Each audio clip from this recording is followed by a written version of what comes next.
Hey there, Jay here. This is Jumpstart Art, a series of courses so that you don't have to make the same mistakes I did. Okay, color basics. We got our primary colors, red, yellow, and blue. And with black and white, supposedly you can make any color that you need by blending these colors. These are the primaries. You see them in primary school a lot.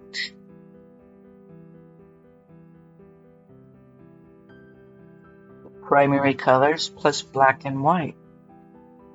If you take a primary and you add some black to it, you'll get a shade of that color. And if you add white, you'll get a tint of that color. There's a tint of red, which is pink. There's a shade of red, which is sort of burgundy.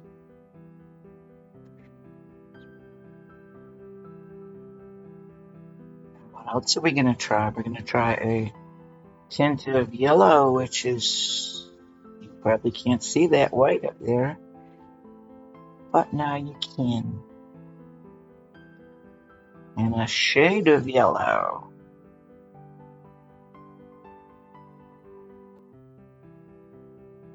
And it works, of course, with blue as well. We've got a tint and a shade of blue. Add some white. Depends how much white you add. And we're going to make a dark blue. Tints, shades, and primaries. That's the start. But it gets more complicated.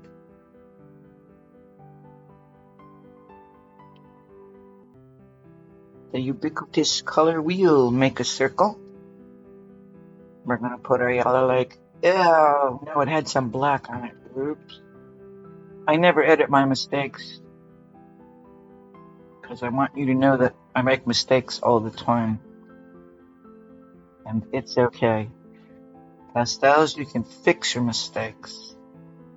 I'm going to try to fix this with a kneaded eraser, which is a marvelous thing. Fix it all up, and then when you knead it, it eats up all the color, and it's clean again. Let's see, is this yellow enough? Yeah, it's yellow enough. So we have a circle, and we're going to make a triangle with the primaries. So you'll see how this kind of makes a triangle with our primaries on the circle. Now, in between the primaries are probably 16 million colors, which we're not going to do. But what if we just mix red with blue? And then we get kind of a purple. Well, gee, what if we mix yellow with blue? What happens then? We get a green. Then what happens if we mix red with yellow? We get an orange. And as I said, 16 million in between all those.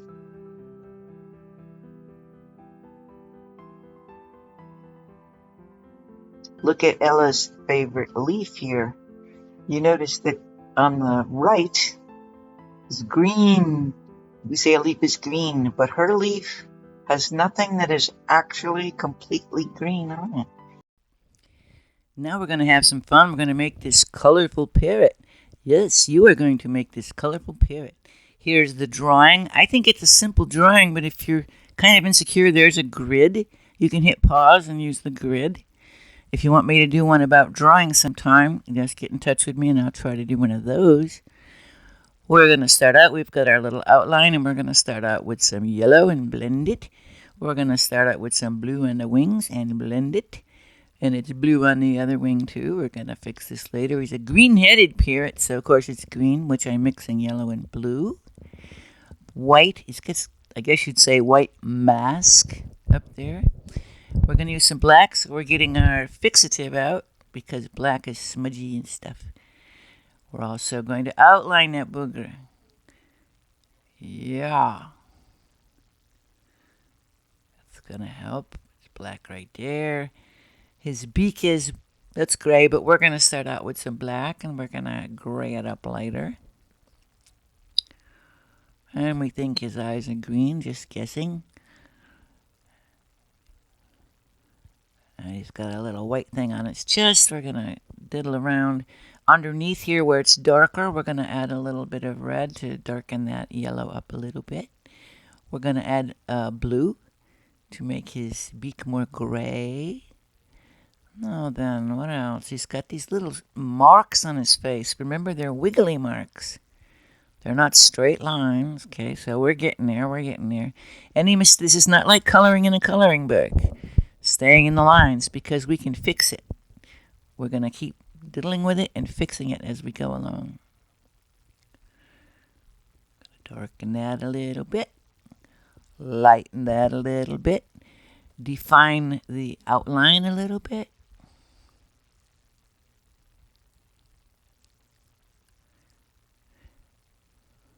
Now we're not going to put black right by his beak because then his beak will kind of disappear. We're going to put black where it's light. And we're going to leave around his beak lighter. See? Little art trick. And we don't think that beak is quite, we don't think anything is quite right yet. But we know it's going to get there. Darker toward the bottom. The light's coming from the top. Alrighty. The light's coming from the top, hitting him on his green head. It's kind of yellow when it does that. We keep remembering light source. Remember our first class? Light source coming from the top. Anything toward the bottom that would be shaded is going to be darker. Little ziggly lines. You see, they're not straight lines. They're ziggly markings on his face. Alright. Those are little feathers, supposedly. And then we're going to blur them out because we don't see them that well. And I guess I'm doing a little feathery thing there and then blurring it out. Let's see, where are we at? We're diddling. Keeping the original picture in mind. But you just follow along, and if I go too fast, hit pause and stop right there.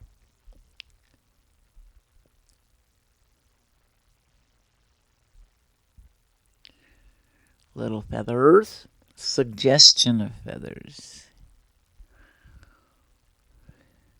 So you see, he's starting to shape up to look like a parrot, don't you think? Darker toward the bottom, which is more in shadow. Little feather thing. Now, our outline was sloppy, but I'm going to fix it. I'm going to blend it. Oh, we're going to put some foliage back there because he's a parrot in a jungle. And you could make that jungle colors. That's up to you, huh? Experiment, because these are pastels. And you can put on some spray and change the color. There we go, our finished parrot. How's yours looking? Looking good? Try it again. Remember, stay awesome and have some fun this week.